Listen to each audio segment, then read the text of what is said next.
Hello and welcome to Newsnight. I am Ladi Akeredoluale. Thanks for joining us. Today, my guest on the program disagrees with the suggestion that mercenaries be employed by the authorities to tackle Nigeria's myriad of security challenges. My guest, however, admits that training, strategy, and weaponry are not where they should be, and that Nigeria's porous borders must be handled decisively. Newsnight talks to Nigeria's former Chief of Defense Staff, General Martin Luther Agwai.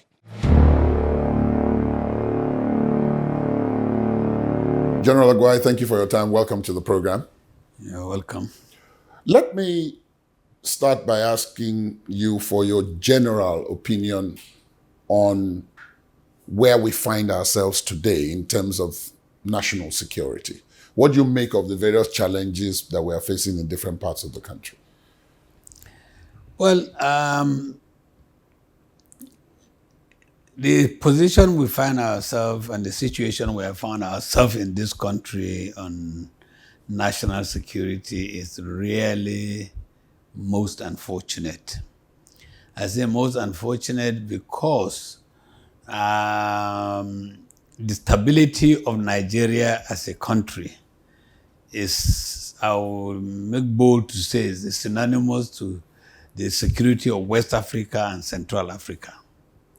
And if Nigeria cannot find that stability, then the instability will extend to other parts of the continent. For example, remember the times of ECOMOG. Nigeria brought a lot of stability. You could have imagined if at the height of Liberia and Sierra Leone crisis, that Nigeria was in the position she was in today.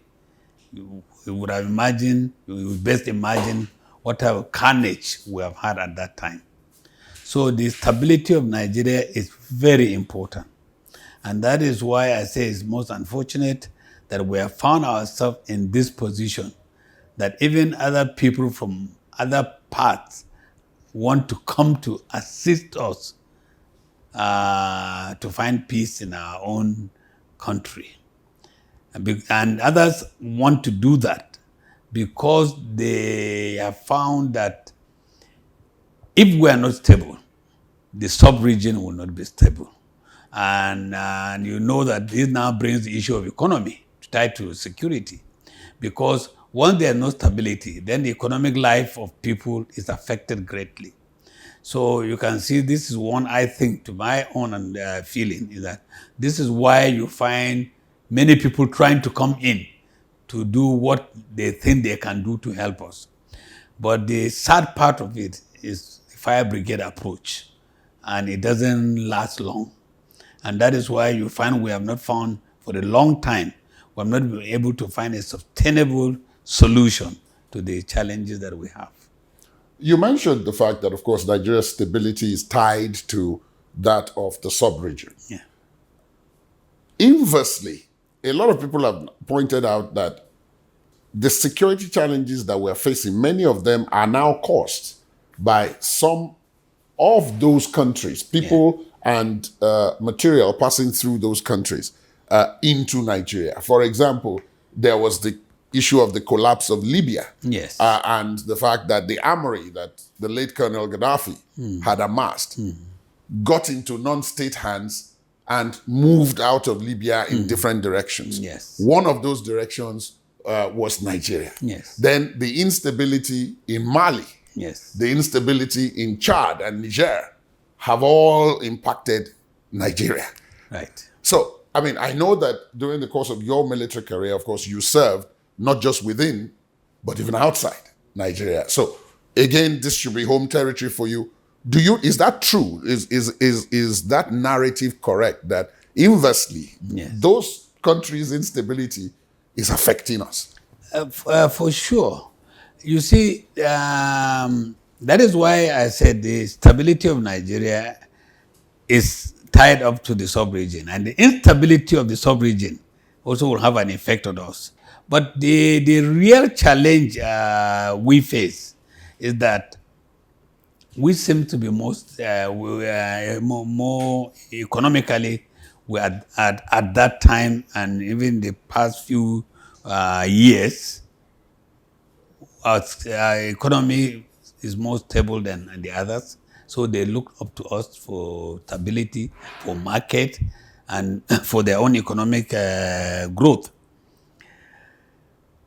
When they now found out that they have challenges, and then what leads to people trying to buy weapons? It is only when you feel that your system, your government cannot give you that protection, or there are things that are wrong that the non-government groups, the irregular forces, needed those because they want to challenge the regular forces or they want to challenge the government. And that brings the issue of Boko Haram.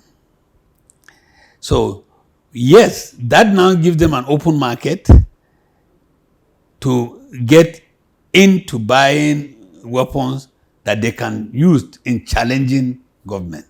But what I why I say it's unfortunate also is that if we had strategically operated in our security architecture and understand that this is our position and that we will be negatively or positively, people will come to us. There are those who will look at their challenges in Nigeria. Would that be a market for us to take our weapons and everything? And they say yes. They come and they find the market. They will then infiltrate and they provide those same small armed weapons to the irregular forces. And then, because our own national security plan has not do we really know, seriously, sincerely, and honestly, the total number of Nigerians? And when you also look at our borders, with the artificial borders that we have, how do you really differentiate a Beninois and a Nigerian? And how, if you go even on the other side, Cameroon, remember that what is part of Nigeria today at one time was called Northern Cameroon. So these are all this, and then because the world has become a small global village, you find out that what happens in one territory has a lot of effect on the others. But if you have the control, if we are able to control those things that can bring insecurity, then maybe you can reduce it. And that is why some have been able to contain theirs, like economic activities. If there are economic activities going on, there are jobs for the young population. And the challenge we have is that we have the highest numbers in the world of the growing young population.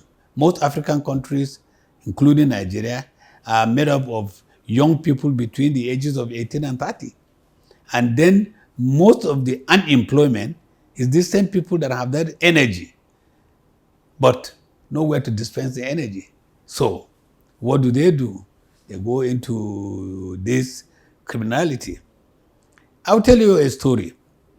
When I was in service and I was a deputy force commander in Sierra Leone, I saw a young man came to me. We were talking. I went out to visit. I went in for our operation. And we met these young child soldiers, a lot of them in Sierra Leone at that time. And I asked him, why are you not going to school? You are not at home. He said, Pa, I don't know. He didn't know where his father is. He don't know where his mother is.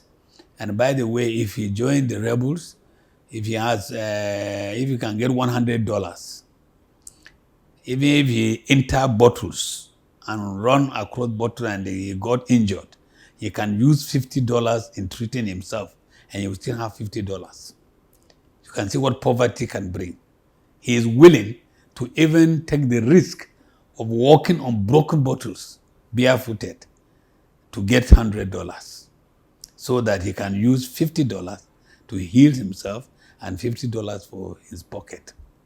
So these are some of these things, this lack of employment or underemployment or unemployment with this young group of population who have all the energy, and when they cannot, negative forces then take over. And then, because we have ungovernable spaces in our continent, especially in our country, there are ungovernable spaces. No government activity is taking place there. Nobody cares about what happens there. No, everybody run his little government or run his little administration in that area.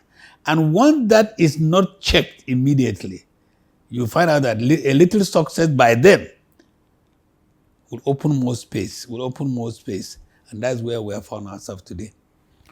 That brings me to the issue of the Nigerian armed forces and the issue of the army. Yes. I've spoken to some of your predecessors as Chief of Army Staff, General Babangida, even as Head of State, General Salabi, and a number of others like that. And I'd asked the question, given our current situation, one, the role that the Nigerian Army is now having to play in tackling some of these security challenges, and how many places that they're having to be vis-a-vis the numbers that they have. Are they overstretched? One. And then two, in terms of training and strategy, tactics, are they prepared for this role? As a former Chief of Army Staff yourself, are we preparing, or did we prepare the Nigerian Army to take on non-state actors who are not, in many instances, in uniform and who don't operate by the same kind of rules that the Nigerian Army operates by?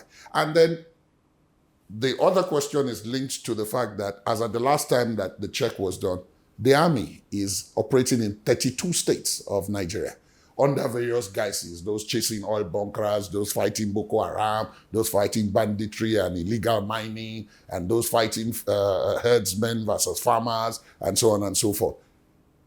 Maybe I should start with the issue of, is it overstretched? And then subsequently, is it prepared for the role it's playing? Well, let me say that the Nigerian Army, as I know it, has a role. And I remember when I became Chief of Army Staff in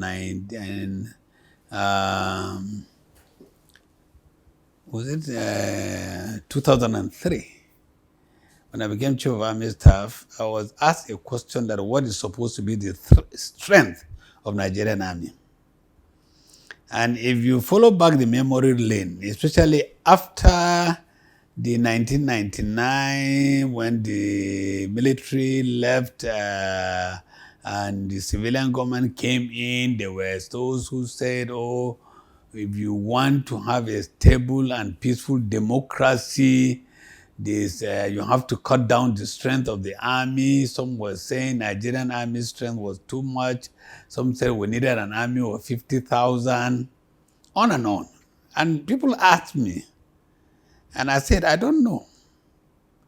And somebody felt, and how do you make this type of a man? You are Chief of Army Staff. And I said, I knew that was thought in some people. I said, I don't know. And why I say I don't know, this is Nigerian army, not my army. What does Nigeria as a country want? What are the roles? Because for you, you must know the roles you want that organization to play. It will tell you what the strength should be.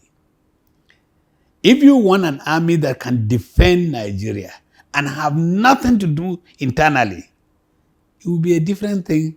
If you want an army that is to defend Nigeria from external aggression and then also be able to perform internal security operations and peacekeeping, which is another external operation in a different format.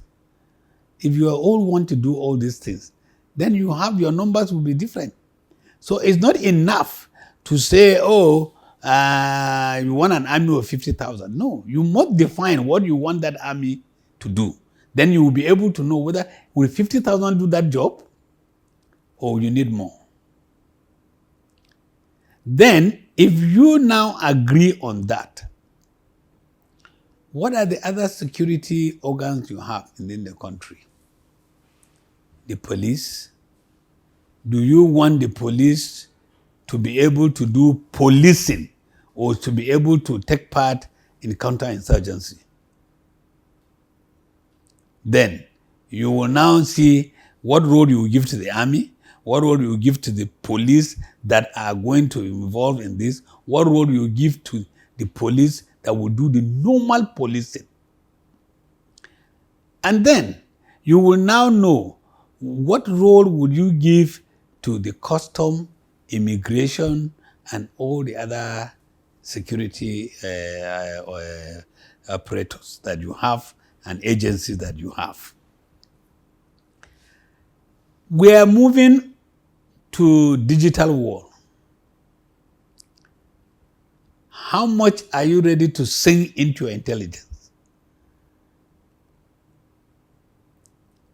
So when you look at this across the spectrum, then you will be able to now say this is the type of forces we want. Then it will determine how do you equip every of these groups. What equipment do they need? And then what training do they have? Do they require? Because you have to train people. Yes, we have a number of young people in Nigeria. Today, if you want to blow up the Nigerian Army strength by 100%, I'm sure you can do it within 1 week. You will have the human beings. But we have gone beyond games of numbers now. And we have talked about the non-state actors. So, you must train. And training, you can't do it overnight. You have to accept what type of training you need and then you put it into effect. And go ahead and find the back. When I became Chief of Army Staff in 2003, we came up with what we call the Army of the next decade. We started planning, and the documents are there. We started planning what is in 10 years from now, what type of threat are we going to have? And I'm one of those who believed then, and I still hold it today, that Nigeria was not going to fight any war rolling either from Niger or from Cameroon or Benin or anywhere coming to attack us. I didn't see any of them having that capacity to do that. Even when some people thought they have external supporters, the external supporters economically are gaining more from Nigeria than they will gain from those countries. So a stable Nigeria will help them in their economy than a stable any of the other countries. So even when the Bakassi issue was on at the highest peak, my analysis was a little bit different. So what type of army do we want? And what configuration of an army do we want? I then set up a committee to look into the army of the next decade. The documents are there with the army, the transformation we want of the army. Because the war we are going to fight is very clear. It was asymmetric warfare. It's not going to be a regular warfare. So we have to change completely our doctrine and strategy. Completely. Unfortunately, the army did not complete that exercise when we were caught with Boko Haram and other things that came in. And you saw it. At one point, the army went so down before they started coming up to take up the challenges because they were not prepared. At that time, bulk of the army was fighting a conventional warfare, which we had been learning and practicing, and you saw it when we had the Civil War. It was a conventional warfare. But now the world has changed. Everywhere you are now is a battlefield.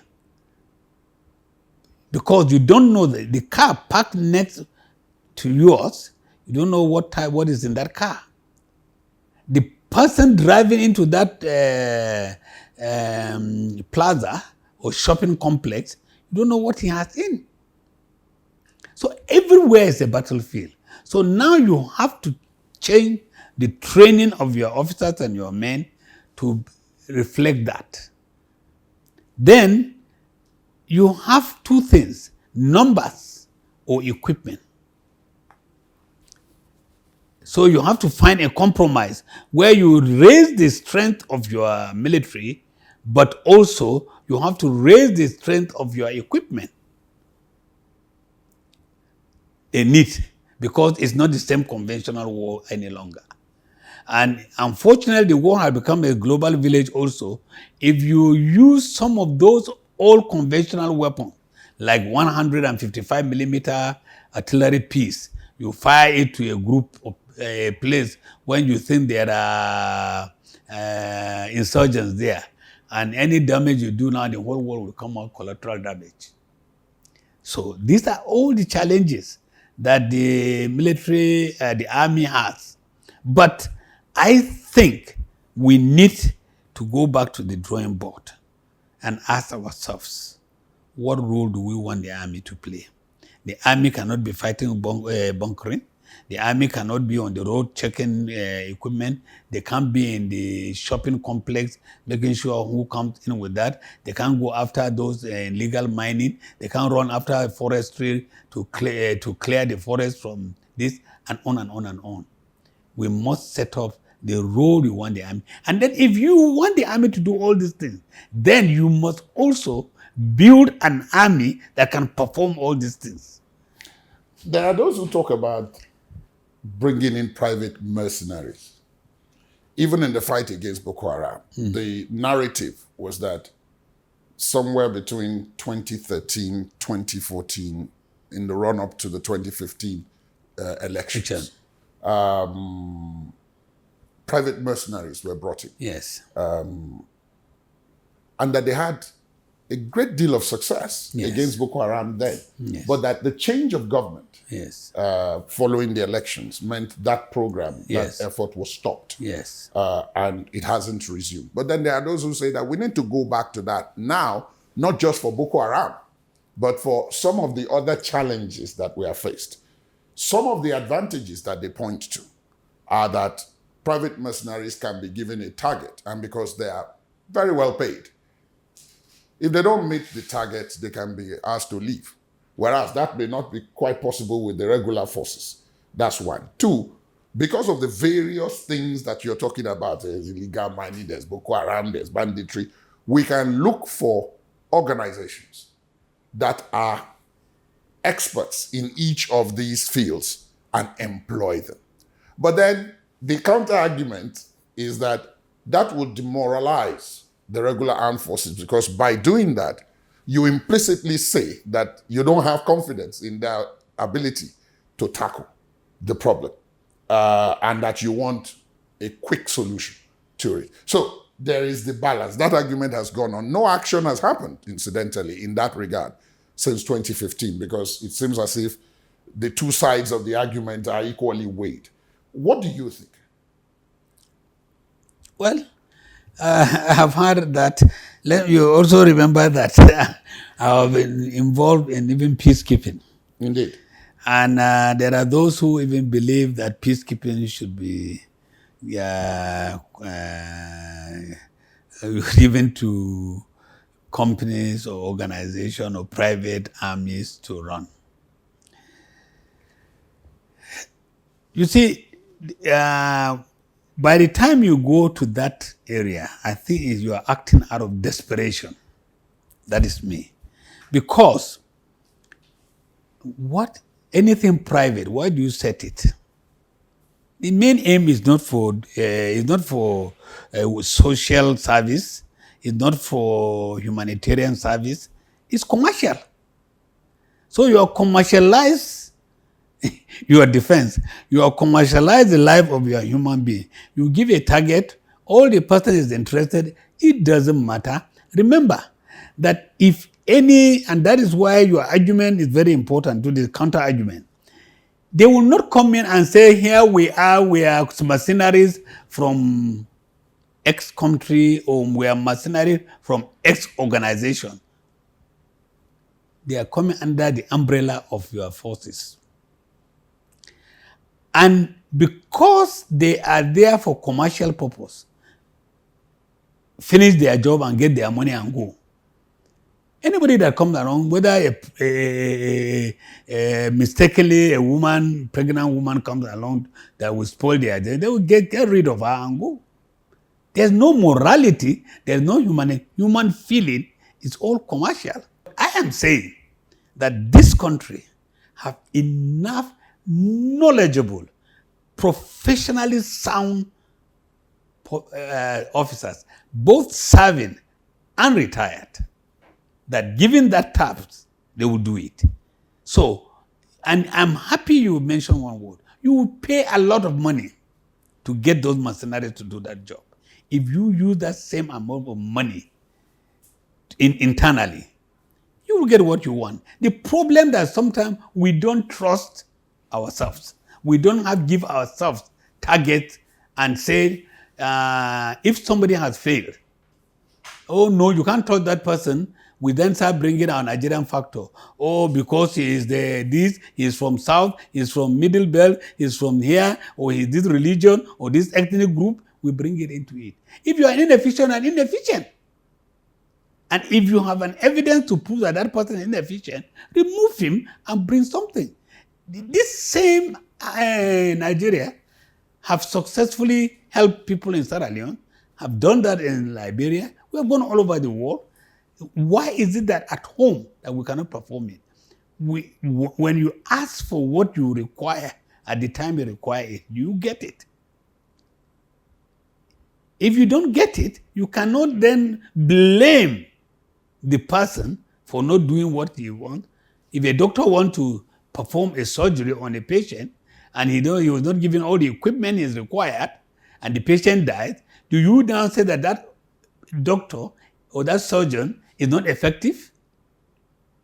But if you give him all that you require and he cannot perform, put him aside and look for another one. And if it means bringing, you see, there are two sides of external support. If it means bringing some people that can in-house train your people to perform that role, it's a different thing. But issue of mercenaries, personally, I have never supported it.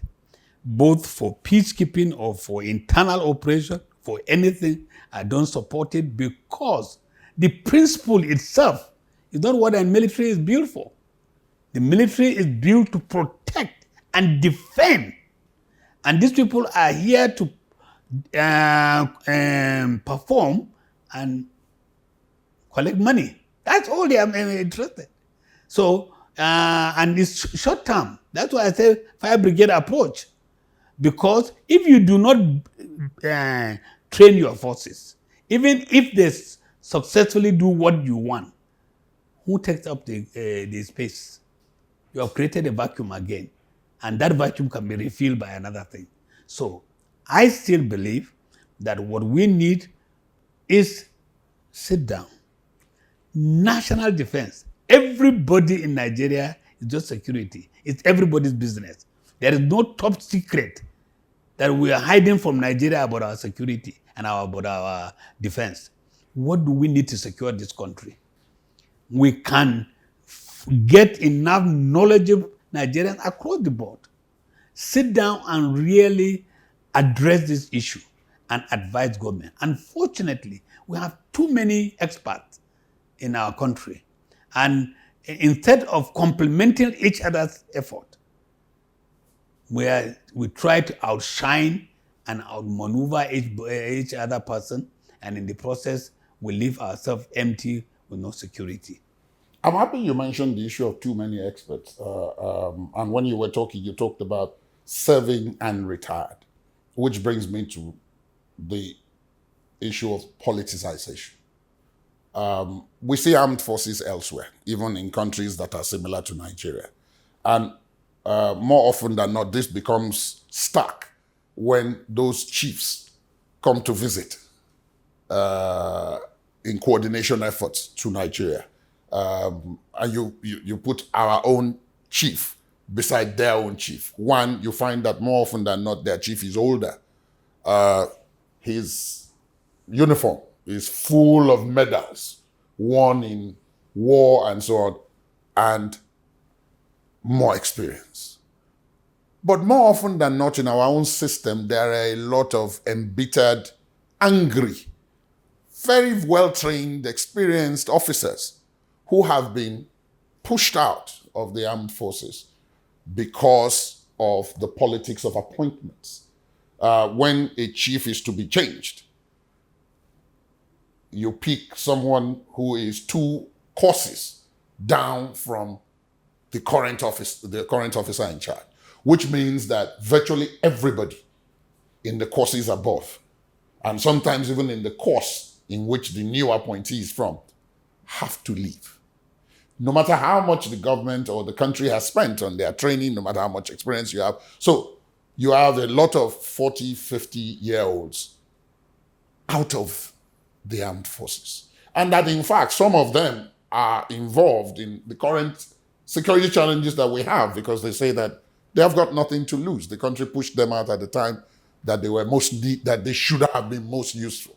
Now, I know you know about this because you have seen it happen several times. It continues to happen. Even the latest appointment of the Chief of Army Staff led to that, even though authorities then said no. But we've seen what has happened since then. Is this not part of the problem when you talk about capacity, morale in the forces, and the development of knowledge to be able to tackle challenges when they come? Well, yes, every organization has its own culture. And personally, if you ask me, I would say the military does not operate on its own. It operates within the umbrella of government. And we have to look at our statutes, our laws, and our terms and conditions and everything to overcome some of our challenges. Because we have, by our own laws, put these are the terms and conditions of service. For example, by the time you are 60, you are gone. Regardless of where you are and what kind of training you have and all that. Yes, because that is what the law says. That is what the law says. And in some armies, they will tell you, yes, it's so built up that you can go if you have not acquired this rank, but this experience. Some even take you back as a retired person to do a job because of the knowledge and the skill that you have. And that is why you see this, what you are saying, that when you see some of the service chiefs from other armies, they are looking much older than ours, because our own system says you must live at so age. So it is, like I've said, it's all that what we want to do. We have to sit down, and I mention it. National security is a national issue. It's not only an issue by one organization. We as a country have to sit down and look at it. Are we on the right track on our security? Do we need to retire every person on this? Do we need to find other avenues for people, and when we need them, we call them? One other thing is that the retired officers, what is wrong? I please, for goodness sake, what I'm saying, I don't want anybody to feel that I'm saying because I have an interest. No. But there are armies, go and check. At one time, U.S. Government recall some generals back who have retired, back into service. Even one of them was recalled to come and take the office of the Chief of Army in U.S. Check the history. So there is nothing wrong. But you see, the problem I think we have in our country is that until we think as a nation first, and then think about our entity second, some of the things we are having will continue to happen for time to come in future. Why do I say so? If you think about Nigeria as a country, then it doesn't matter where that person comes, as long as he's going to perform that role that you want him to come. But if you think our own is our turn, we have not had it, then you start, these are where you have compromises. And in the compromises, everybody will now hold dearly to that, and doesn't matter what happened to the top of what is called Nigeria. So, in a nutshell, all what you have said, I agree, but we can do it if we want to do it. But until we put the national interest above our sectional, above our knowing that our local government or our state cannot stand without Nigeria, then we will now make Nigeria stronger. But when we are trying to get by force, this is our state, oh, this is my own, oh, this is my religion, oh, this is my ethnic group. And when we put that above the national interest, then you will continue to have all these compromises. And it is these compromises that when we come to the test of the challenges on the ground, that we are found wanting. The issue of funding talks about what you talked about earlier, which is where you decide what kind of army do you want to have. Then, of course, you must be able to, as they say, put your money where your mouth is. It isn't a coincidence that the world's strongest armed forces are those which receive the most money. China, the United States, others like that. The budget of the US military is much more than those of entire countries in other places. In our own case, funding obviously is a challenge. And this is happening at a time when generally there's an economic problem also. Right. So how does one tackle that? Because if people now realize that, oh, the armed forces, the army is very important in more ways than we imagined before, and we now need to put resources there, but we don't really have the resources to put. It seems the question of the immovable object meeting the irresistible force. What do we do? Again, you see, I believe that if you have dialogue and you bring in so many people into it, and you look at national security, I keep saying, you look at national security as a national thing, and national survival is important, more important than anything. We start getting solutions outside the box. But if we want to follow the routine way of doing things, we will continue to have it that way. But if we start thinking outside the box, and I keep saying, even if it should reach a stage that we as a country should be able to select a think tank let that think tank sit down and analyze and dissect all our challenges. These issues should cut across party. It's not a partisan issue of this party or that party. It's a national Nigerian problem. It goes beyond political parties. There are issues that we should agree that these are core issues in Nigeria, and we accept them that core issues and treat them like core issues that cut across the whole spectrum. Until we identify those and treat them as core issues of our national survival, because it's our survival. And you know now that our survival is at the lowest. So, at a time like this is where we really have to put together our heads together, and think. And you will be surprised. I have seen it.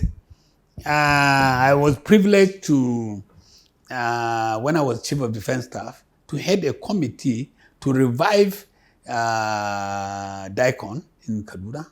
Yes. And I was surprised when we had challenges. When we went outside this country, we couldn't get spare parts, we couldn't get this. 95% of the spares we wanted were fabricated in this country by Nigerians.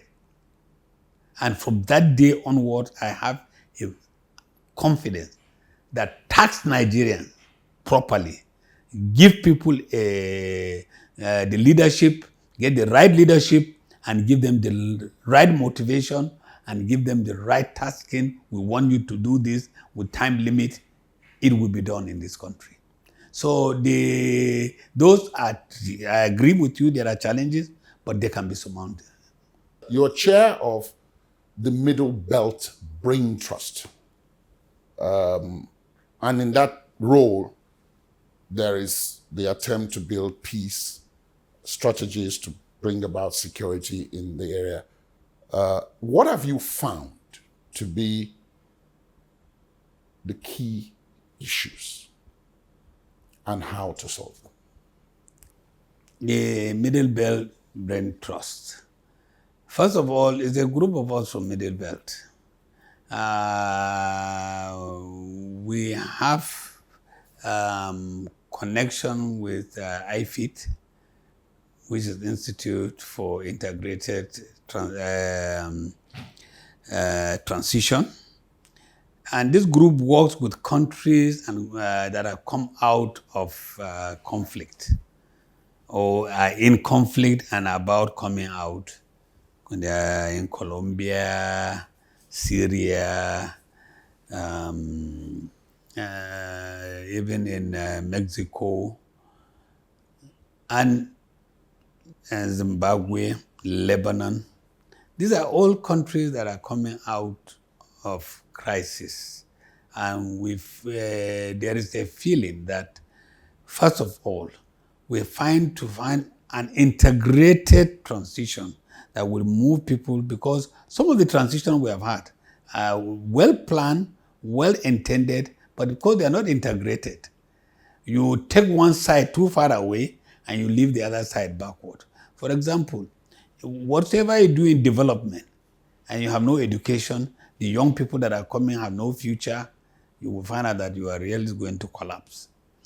And in your educational system, if you are going to make it feel right from childhood that your happiness and my happiness is important, because if you are happy and secured and glad, and I'm not happy and secured and glad, then you will find out that you will not be comfortable. For example, you are lying down in a room with a mosquito net. Unfortunately, before putting the net, one or two mosquitoes enter the net. Once you close that net and you are in, those two mosquitoes can still disturb you to the extent that you can never have a comfortable night. So, what we in the Brain Trust then try to do, because we are made up of different professions, We're individual. We have no religion issue about it because we're Muslims among us and Christian among us and everything. It has nothing to do with a specific trade because we have lawyers, we have ambassadors, we have politicians, we have those still in public service among us. It is just a group of people who say we need to find a different way. And the narrative is very important also. What you say to the people and how people visualize issue. And we are now working under that umbrella to find how we can start. We are starting with one state, Nasarawa, and that's what we are, and the government, and we are grateful to the governor, the government, and the people of Nasarawa who are willing to work with us. We want to work with them together. Which are the major challenges they have? We sit down with them. And before then, we carry out some research, our own. Our researchers go to the field to understand the real things. Because some of these things that we bring from the top, the man at the bottom, that is not his concern. That is not his real concern. So when you bring the problem from the grassroots, from the research we are doing, we will know what the people really need. What is their concern? What do they feel? And how do they feel? Let's take the hardest farmers. How do they feel about the herders? How do the farmers feel? And how about the herders feel about the farmers? And what can they do?